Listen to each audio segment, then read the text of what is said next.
Hi everyone, my name's Declan McGlynn. Welcome to Friday Forum Live, Point Blank's weekly broadcast bringing you exclusive tutorials, artist interviews and industry insight every Friday live from East London. Today we're joined by our Art of Mixing instructor Justin Lindley to take a look at some tricks in shaping your drums.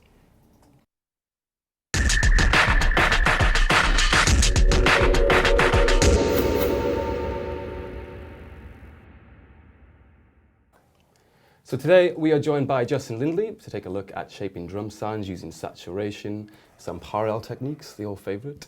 And we're going to dive into that in a second, but if you do want to learn more about mixing and mastering and all that good stuff, check out our courses at pointblanklondon.com. And remember, we are live, so get your questions in the chat room and we'll get to them throughout the broadcast. Justin, welcome to the Friday Forum Live studios. Thank you. How are you? I'm very well, thank you, yes. Excellent. Yes, so today is all about drums. It is, yeah. We're particularly looking at some techniques for adding colour and shaping the sound to particularly electronic drums, which can react quite differently to live drums very often. Exactly, yeah. Have quite a different shape to them to start with and have a different kind of weight to them and so on. Yeah. So we're just looking at some ideas, just going through some ideas of what a few possibilities are. To add a bit of colour and change the shape and tone of some things. Nice one. So we dive straight in. Shall we go ahead? Sure, yeah. Rather than just looking at the drums in solo, there's this particular track. It's a track from one of our art mixing courses. There's a sample running through it, so I thought I'd leave that running most of the time because it's taking up quite a lot of space in the track, and it gives it quite some context rather than just mixing the drums on their own, which is sometimes bordering on meaningless without them being actually in with something. So we have this sample running here, which runs all the way through the track, and it's quite a big part of the sound. Just before we jump in with the drums, I'm just going to bring in each thing and we'll have a look through them. I just want to take you through a little bit just the sort of process of getting this sample to sit as well before we do anything else. Yeah. We're really looking today as well at using Logic plugins, but also some third-party plugins that are free, rather than having to go out and spend loads of money on things. They're either still free or have been free at various times. So I just want to run you through, we're hearing a quite heavily processed, as you can see from here, sample here. Just want to quickly run through what I've done to that. First one here, I've used this A1 stereo control, which is a free plugin. And it's a widener, so you could use it to widen or mono sounds. The bit that I'm really using it for in this situation is that I'm monoing the bass frequencies of this sample just to make sure they're in the centre and they're not causing me any trouble. I've also then got a tool there that I can change the stereo width as I go along, as and when I want to as the mix progresses. So that's just monoing the low in there. I've then got some EQ in here that is really just thinning down this sound. If I just take it off for a second, you can hear that there was a lot of bottom end, a bit too much fizzy top end, and I've taken out a little bit where there's some various resonances bothering me a little bit in that. Because there is a bass in the track and there's other elements, so I'm just trying to find a point where this sample will not take up all the room in the mix on its own. As you said already, we're looking at a few different ways of kind of adding some saturation and adding a little bit of colour to sounds for various reasons along the way. Obviously, a lot of the time, particularly with drums, we're looking at trying to beef things up, make them bigger, fuller, stronger, punchier, all these kind of terms that we use. This is a plugin that from Shattered Glass Audio that's basically emulating a kind of valve type channel strip or preamp. So it's, again, so a lot of the things here are a little bit subtle. It's just trying to add a little bit of, if that's off and back on again, it's just adding a tiny little bit more presence, a little bit more colour to it, and hopefully making it cut through a little bit more in the track. Some of the things that we're doing mixing a lot of the time are actually relatively subtle. Not so many things are like a massive wow for each additional process, but what you're hoping is that the combination of them does add up to that by the end of it. But so that's just subtly adding a little bit more presence, a little bit of colour, and then I've got a limiter that was also free that's a little bit, I think it reacts a bit like a sort of 1176 type compressor rather than being specifically a limiter. And again, it's just adding a little bit of presence, making it come forward a little bit more. Good. without making it noticeably massively We'll louder. put the URLs for all of these free plugins in the comments at the end of the broadcast, so you guys can download them. Right. And then I've got a couple of little delays on it that are just giving it a little bit more of a roll, just getting it to kind of carry on a little bit. There's one other processor as well that I might chuck in if we get time. Yeah. Just to, it's from a company called Sine Vibes, who they certainly did give this away for a limited time. Maybe you can still find it for free. It's at least certainly very good value. It's very interesting kind of transformer with filters on the way in and out of it. So it'd be very interesting for this sound to add in and potentially mess with it. That's just putting it in.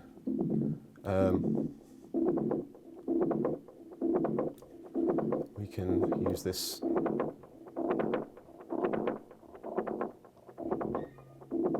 kind of chaos pad type and potentially just maybe mix in just a bit of that sound, and could certainly progress out that sound. Yeah, you could Works in automate the that. mix, Yeah, sounds so. cool. So we've got that there if and when we need it to just make a little bit more coloration and change in a sort of filtery type way as we go on. Okay, so we're starting from there, and then I just want to add in the kick and clap and so on as we go along. So let's bring in our kick drum with our sample there. Perfectly nice sounding kick drum, actually. Yeah, it sounds good. You don't kind of hear it and think, well, that's rubbish. That's a terrible It doesn't start. sound Let's like it choose needs another one. work as such. Yeah. Not as such, no. Some of what we're doing is kind of setting up things so we've got things that we can continue to adjust as we go through the mix. Yeah. So I'm not looking to massively change it. I'm just looking to have a few tools at my disposal so I can kind of sculpt it as we go along and see what happens, you know, by the time we get bass and other things in. Yeah. 'Cause it's quite often, even with something playing, you're not always hearing exactly what's going to happen. There's a few unpredictable factors in there once you actually get everything in the mix. So my starting point was just to trim a little bit off each end, usual thing, just tidying up the very low. And I'm not always a massive fan of filtering off the top, but there was just a little bit too much fizz in this particular sample. So very simple, very subtle top and bottom cuts on that. And then what I'm wanting is some way of potentially making it sound a little bit harder. That was my next thought about it. It's a very nice kick drum, but maybe that's my only criticism of it. It's a little bit soft, potentially. So this is a bit of an old favourite for me, the bit crusher from Logic. Although a bit crusher really is sort of designed to reduce the bit rate and sample rate and make things sound rather crunchy in that sort of sense. I'm not really using it for that purpose here. That would be this kind of sound where it's reducing the bit rate or reducing the sample rate. It's really not what I'm using it for. What I'm looking for here is to use this setting which squares off the wave a little bit, really. It's, as the graphic shows you, it more or less takes what would be a sine wave and makes it into a More of a square wave. a square wave, so towards that. So I'm just looking for a little bit of that. So somewhere around here, it's adding a little bit of hardness, as you can hear. What very often happens when you add distortion or you saturate a sound is you get some benefits to it. Maybe it adds some harmonics or it adds some other frequencies further up, and sometimes something else gets worse with it. Maybe you lose a bit of bottom end, these kind of things. So basically being able to parallel things is the answer to that, where you're kind of wanting the best of both worlds, where you're getting what you started with plus what you're adding.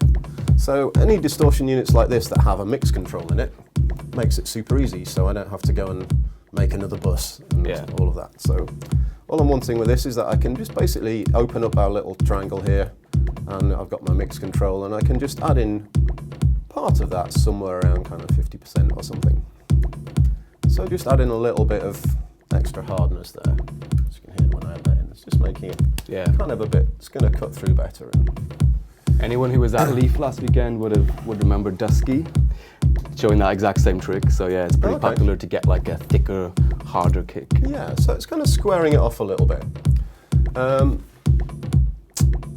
recent discovery for me, I don't know if people know Tokyo Dawn Labs, who make... We know them very well. Quite a few interesting free plugins. Yeah, they're really good. There's a really great compressor that they make, and there's some very interesting things. There's one called proximity that they make, which is intriguing. And I've only recently got into this this EQ that they give away for free, this slick EQ, which again, I'm not really focusing so much on EQ today, but obviously it's unavoidable.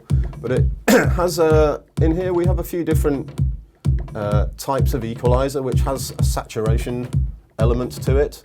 So it does change the colour quite considerably. All I was looking again for with this is to add a little bit more low and a little bit more thump in the middle. And there's various types in here. They've called British, German, Soviet, American, and I'd end up with the German one, and it's adding just a little bit more low end to it and a little bit of thump in the middle there. So I'm getting that frequency. Again, a little bit more hardness that I can add in, and a little bit more low here on the bottom also. And the different types of it do, again, have a different sound to them. Yeah. And when you're boosting by so much as, is that 5 dB or 6 dB on the low end? Yeah. Do you pay attention to the key of the track based on the frequency you decide to boost, or is it just by ear? I tend to do things by ear. I mean, I know it's quite a very popular idea to actually work everything out fairly scientifically, and that's great if you get on well with that idea. There's nothing wrong with that at all. I sometimes find that when I get too sort of logical with things, that the sort of creativity bit doesn't, in my brain at least, doesn't necessarily engage right. Yeah. So I'm a bit more of a fiddling around person rather than calculating it, but nothing wrong with doing that, and there's obviously a lot of people get great results from working it out. I can see the appeal of knowing where your fundamental is in your kick versus your bass, and surgically removing them from each other and so on, but it's not usually what I do. I tend to kind of do it by ear and fiddle about. So again, relatively subtle. Then what very often happens as well when you add any saturation to something, and it's sometimes one of the things that people like about the sound of tape or valve equipment and analog gear, is it actually reduces the transients. That initial kind of spike in something gets kind of rounded off a little bit, which is definitely one of the elements of analog recording that changed massively with everything being digital. Those transients, I think, are really useful and really helpful to get things to cut through in the mix, as much as, the sound of analog is often rounding them off. So in Logic we have our enveloper, which I'm sure you know, which gives me an opportunity to maybe add a little bit of the actual attack back on that, a little bit of the punch back on the front of it, and change the shape of it, as you can see here, by adding, obviously that would be rather a lot, or taking away. But just having a tool that I can, once everything's in the mix, that I can just give it that little bit more front on it. Yeah. It's very useful. You can of course do the same on the end, changing the shape of it. What I found on this kick drum was that if I used it to change how long it appears, and again this is very much, judging that is very much down to having very reliable monitoring how long the bass of something like a kick goes on for. But sometimes needing to tighten it up is useful. What I found with this was that if I did it with the enveloper, it was slightly, you can't hear it so much with it not in solo, but it was, it's kind of gone a little bit glitchy on the end there. So rather than using that, I like what it's doing to the front of the sound, but rather than using the enveloper to shorten the end of it, I've used a noise gate, so that I've got a tool there that I can, if the way it sits with the bass needs shortening slightly, then I've got something that I can use to shorten it however much I want, and it seems to be doing it much more cleanly than the enveloper does in this case. Yeah, so if that's our starting point with our kick drum, trying to be a better engineer and not to have these too many red lights on here, but that helps. Obviously there is a tendency to get more level as we go along, we're adding things that are adding more weight and more punch and so on, so we can obviously at this stage very easily just trim it all back a little bit. Okay, so I just want to carry on and add in some more elements. Let's do it. We have a clap here, which has a little bit of hat on the end of it as well. I'm not too worried about that right now. It's a bit weak. It's a little bit weak sounding. It's okay. Thin, a bit thin and a bit weak. So I'm really looking then to try and find some way of adding some weight and body to that. That's my hope here. So although it sounds rather thin and weak, slightly counterintuitively, it also does have a little bit too much bottom end going on. As we can see here, I'm not dwelling on the EQ today, but I'm just trimming off a little bit of the kind of low that I can't really hear anyway, so it's not really helping me. And the way that then hits the distortion, what EQ shape there is in that is going to change how any distortion or saturation that it hits is going to be altered by the curve going into it. If there's too much bottom end, it's going to react weirdly. So just cutting a little bit of that. And then again, just classic Logic distortions to try out. This is the distortion in Logic here. Again, let me just turn it on. One of the things it's doing straight away is removing some top end, isn't it? But if I add that in, obviously it's making it a lot more clunky, isn't it? It's bringing up that hat a bit much. Yeah. The top end's not very nice, so I can use the tone control to just remove a bit of the fizzy top.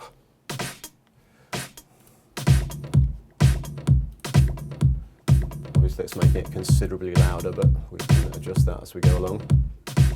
So that's okay. I'm not, liking that enough at the moment. I just want to try one of the other distortions in Logic as well and see what that would give us. In Logic X, they made this one look nicer, and I think they've changed a little bit some of the circuits in it. Again, if we go down here and open up the hidden world, I'm not quite sure why there's so many hidden things that I would quite like to see all the time, often in Logic. One of the great ones down here is that we do, of course, have a mix control, which again is really super helpful. So, and there's different kind of circuit types of distortion. When you're adding distortion to anything, the type of circuit that gets overloaded is going to react in different ways, pull out different harmonics, and have different sounds to it. So again, I can mix in a bit of that without losing everything. I'm slightly favouring the other one for now. Go with the original Logic distortion. But it's certainly worth having a little look through a whole little distortion section in there just to find what reacts well for a particular sound. It's rather unpredictable, to be honest. It's very much trial and error. So again, what's happened is that I've lost a bit of the attack. So I like the body of the sound a little bit more, so again I'm just going to use the enveloper to add in a little bit more hit on the front of it again. And just add a little bit of reverb as well, just a little bit of a plate reverb, just to give it a little bit of space. Okay, so a lot of the time when I'm mixing tracks, I'm not really looking that I find a definitive setting for everything straight away. I'm just finding like, well, I've made it a bit better and it's heading the direction I want it to go. Yeah. So you come back and revisit it as you add things. Exactly, yeah. I think there's more to gain from having some momentum and keeping going and just kind of improving and getting towards where you think you want to go. So these are not definitive settings, they're just, I'm just adding in some things. So I've then got a couple of hi-hats here, which are doing slightly different patterns here. Let's hear them in the track. So I've sent them to a bus together because I'm kind of thinking that I want to process them in a similar way. I've panned them a bit apart. It's one of the easy ways of differentiating them, isn't it? I'm not like all the way left and right, but a little bit off centre for each of them, as you can see. One of the things I often find with hi-hats in a mix, particularly sort of electronic ones, is that they can be almost annoying and be a little bit up front and a bit kind of too scratchy, like somebody kind of scratching your ears or something. Yeah. So I'm very often looking to kind of change really that texture quite a lot to kind of sit them in a different way. So I was trying a few little things on here. What I ended up with here was, again, this is a kind of like reamping idea. The idea of reamping often implies putting things through guitar style amps or bass amps or so on. Another speaker cabinet that's been around for many, many years is the Leslie, the cabinet that comes with a Hammond organ. Yeah. And it has just a different quality from anything else, where it's obviously has a very kind of woody tone to it, has certain frequencies, and it has this stereo modulation from the spinning speakers in it. And there's a couple of them in Logic. There's one in the modulation section that they've made much nicer as well in the last couple of versions. And then there's one in pedalboard here called Spinbox. And obviously it's going to be quite drastic what it's going to do. Really changing. So it's doing a couple of things. It's giving it a little bit of movement and a little bit of modulation in the way that that then sits in the track. I sort of immediately like a bit more that it's just kind of, obviously it's made them a lot duller, hasn't it? But it's added a lot of body. But that modulation gives it a groove as well. Yeah. It's not static. Exactly, yeah. So another thing in pedalboard that's really useful, again, I sound like I'm obsessed with this idea of paralleling things, because often you make a gain and then you make a bit of a loss on the other hand. Yeah. There's, if you go searching down in the bottom of here, there's this tool, there's a little A/B mixer that you can drop in. And basically then I've got a little parallel mixer that I can add in. So I can add in a little bit of the top of what I had there, so I'm not losing all the high frequencies, but I'm adding in that to whatever degree I want. And then that almost phases against the original as well and creates a kind of phase effect. Yeah, a little bit more movement and so on. Yeah. Very often that's really helpful with things like hi-hats, just to give them a little, maybe it's a bit of phase or a bit of flange or something, but something that modulates it a little bit to give it a little bit more movement and interest. Yeah. So they're kind of sitting a little bit more in the mix, which is, happy enough with for now. Again, it might be useful as well to have a little look at how the EQ is after that. I'm not too worried right now, but again, very often it might generate too much low end that's not really helping me. So then after my pedal board, I'm just cutting a little more low again. Seems to be making it slightly clearer. So, yeah. Okay. What else do we have in here? There's also a shaker here, which again I quite like the sound of, and it's immediately doing a nice job of just picking up the groove a little bit. Again, it has that aspect of just being a little bit too near to you, doesn't it? A bit too scratchy. Yeah. Obviously, I could just put a little bit of reverb in it and sit it back in the mix. I thought I'd try for something a little bit more drastic on this occasion. So this is quite an old plugin in Logic that's will still pop up if you have an older version of Logic on your system. And I've always been rather a fan of this old Guitar Amp Pro. So if I turn this on, well, there's a couple of things happening. One is obviously it's going to massively change the tone. Guitar amps are more or less like having a speaker system with no tweeters in it, kind of. Right, yeah. In that you don't really have much above. Yeah, there's not really much going on above kind of 4 or 5K, really. So obviously it's taking a lot of top end off. One of the things I like about this as well is that we've got a little spring reverb in there that I really love the sound of spring reverbs on percussive things, tambourines and shakers and so on. Does a great job of sitting it in the mix. So obviously it sounds pretty drastic, doesn't it? But in terms of how that sits in the track, the reverb gives it a little bit of space, and the adding some colour and so on to the mids is adding some tone there. So there would again be an argument for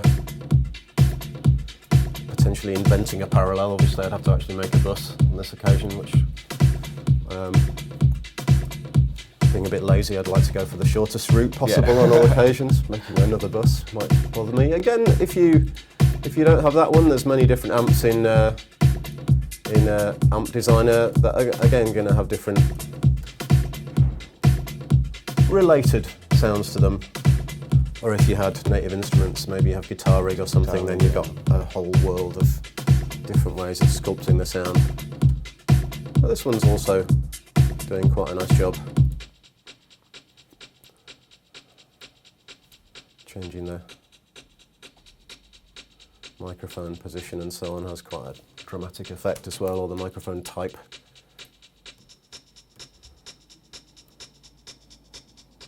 Again, best chosen really in the track, to be honest.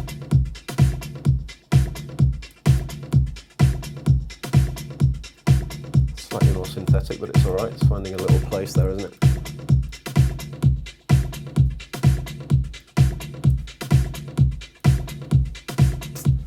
Torn between those two now. I'll go for the old one just for... Yeah, just for the spring reverb, I prefer it, yeah. Yeah. Okay. So far so good with my drums. There are quite a lot of other elements that I could carry on adding in. What I'd like to do fairly soon is put in the bass actually and see what that does for us in terms of causing trouble, particularly to the kick, as can often be the case. It's the classic question. Yeah. Balancing the two. Exactly, yeah. And I'm a little bit saving. I know that I've got a parallel compressor setup that I'm hoping I can use to just generally bring up the presence really of my drums. So I'm sort of saving that to see how much trouble I'm in when I put my bass in, essentially. So yeah, let's just add in the bass and see what's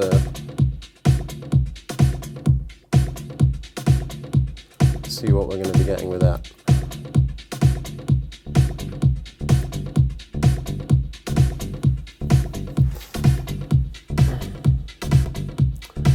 Surprisingly all right straight off. It's not ruined my life yet, which is good. But that was a good start. Hasn't ruined my life. Well, that can very easily happen at this point. You think, I've got a great drum sound and I've got some things going on, I'll stick my bass in. Rethink everything. Yeah. In terms of order, actually, I just want to say a little bit about what order I quite often mix things in. Obviously, I think it's the most common thing to build up from the drums and the bass and build it that way, particularly with electronic music. Yeah. I very often go the other way around and try and get a lot of the music elements in, and then when I put my drums in, I make better decisions quicker about what I need them to actually do to cut it in that track. And then very often I'll leave my bass to kind of the end, really. It's quite often one of the last things I put in, just so that I'm working out where it can fit, because obviously in terms of waveforms, it's more continuous and it's potentially very big. And I'm looking at everything else, I've still got it in my mind that I'm trying to make a hole for it and leave some space for it. Once it's in, I can't really hear what's going on in the bottom end of everything else. And I'm not too sure earlier on how it can fit or what elements of it need to feature to cut through with everything else. So I quite often leave the bass till later. But then I do quite often have those moments of, oops, for that reason. So it's sounding pretty good. I'd like to be able to just enhance it a little bit and bring out a little bit more character and so on. Again, I'm jumping around a little bit with various other what have been free plugins along the way. Camel Audio, I think, have just been bought by Apple. They so have, it'll be interesting to see what happens with that. So this has been around and free Could for a be long in time. Logic soon, this plugin. Could well be. But it's always been a bit of a favourite. And all I'm looking for is a little bit, again, if you push it quite far, it's going to do some quite relatively drastic things. But I'm just wanting it to add a little bit of the kind of harmonics up there. So it's adding a little bit above, some harmonics above in my bass line, so could you be able to locate it a little bit more. It's possible it will get a little bit thick sounding, but we'll see how we get on. And then I was wondering a little bit what would happen if I managed to add a little bit more on the low again. Again, this is having not worked out scientifically what's going on with the bottom of my kick and my bass. Doing it rather by ear. Again, I'll just solo that for a second so we can hear. This is the bass amp designer in Logic. And you can kind of feel more than anything that it's adding a little bit of kind of sub there. Again, not drastically changing the tone, but generating some low in a way that's different from if I boost the bottom end of an equalizer. So, so if we start with that, I've got EQs at either end of this, so I can EQ it into the distortion or EQ it at the end out of it again, depending on what I end up with. So they're there waiting for possible usage. It seemed a little bit uneven after I'd added all this sub, so then just using, again, this compressor from Tokyo Dawn Labs, which is a very transparent one. I think you've used it in some of the mastering Yeah, we love this things one. before. Again, it's just to even it out really slightly. And then the almost obligatory side chain one. Even though this bass isn't really on all the same notes as the kick, it still does add a little bit of clarity, just knocking it out of the way. I'm not trying to make it sound very side-chained. I don't want it to be noticeably pumping, but just to add that in. Now I can turn my bass down quite a bit, and I'm getting it's cutting through the mix pretty well now. It's sounding quite big in between there. So yeah, I may well fine-tune the EQ at some point.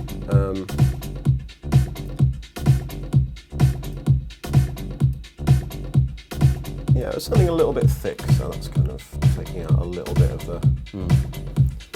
that muddy 300 range. Yeah, exactly. Yeah, and tidying up very slightly on the low end here. So, okay. So, sounding pretty good to me. Yeah. For now. One thing that I very often, and again, I'm sure it's been gone over in other tutorials, is that very often for drums, I find adding in some parallel, certainly some compression, maybe an EQ into a compressor. Yeah. Or again, we've talked about kind of adding in parallel distortions effectively already as we go along. There's different ways of doing this. You can see I have a drum bus here with all my drums on it anyway. One possible thing would be that I just make a send from that to a compressor. I know a lot of people do it that way.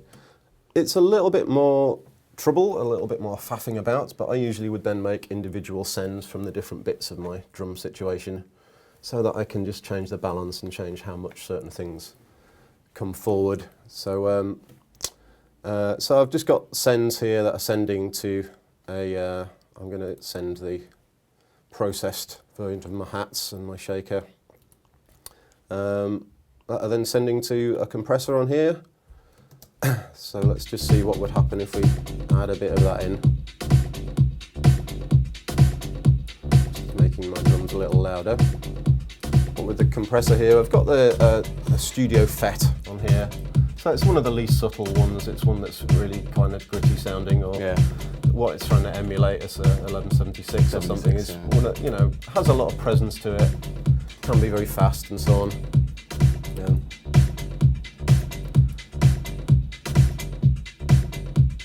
So I'm able to change the amount of send to each thing, and then overall how much of it is in the mix, and then rebalance my faders again.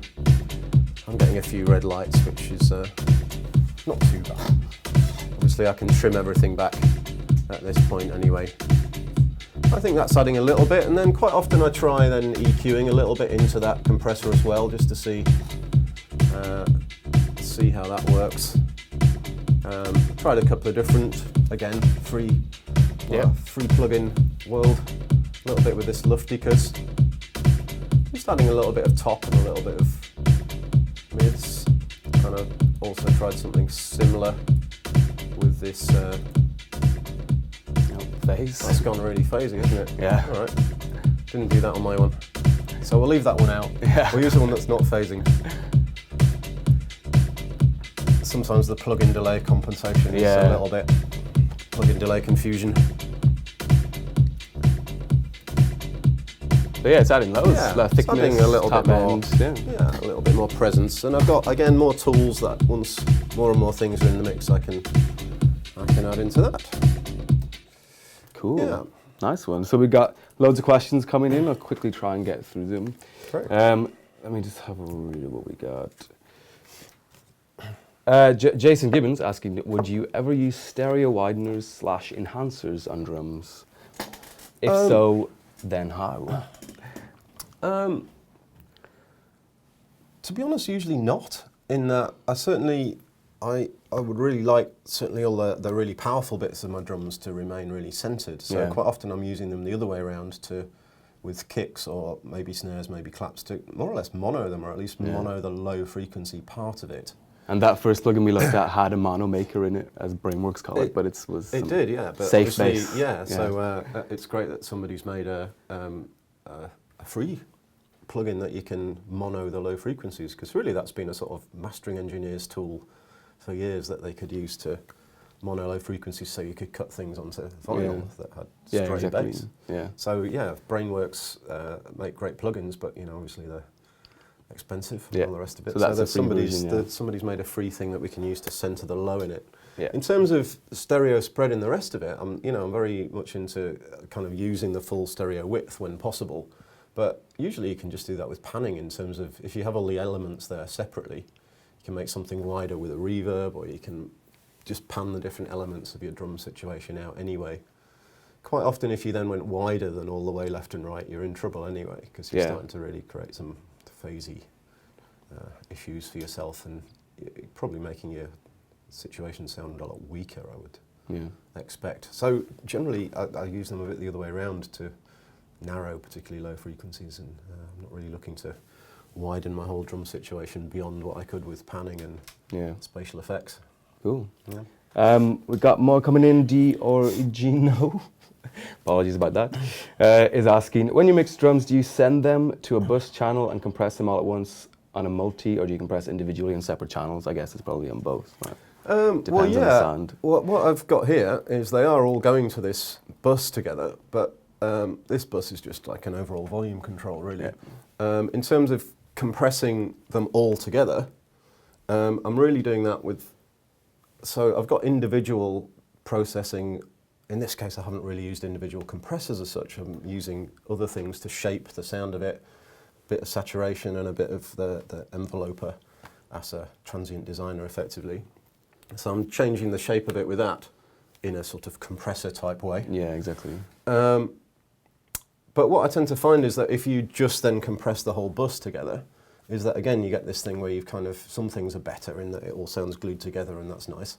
But then you probably also create some trouble for yourself in terms of what's happening then to the transients and the punch and so on in it, which is really the reason to use a parallel compressor, which is I'm then getting the best of both worlds. So I've got all my individual things and they have all their transients there. And then I'm using the compressor to have that glued together, things interacting with each other in the sound, but I haven't just got it all squashed. I've got squashed and not squashed, so I've got the best of both is what I'm hoping for. Cool. So the parallel is my group compressor rather than it actually being. Yeah, I mean that is the everything. go-to technique at the minute.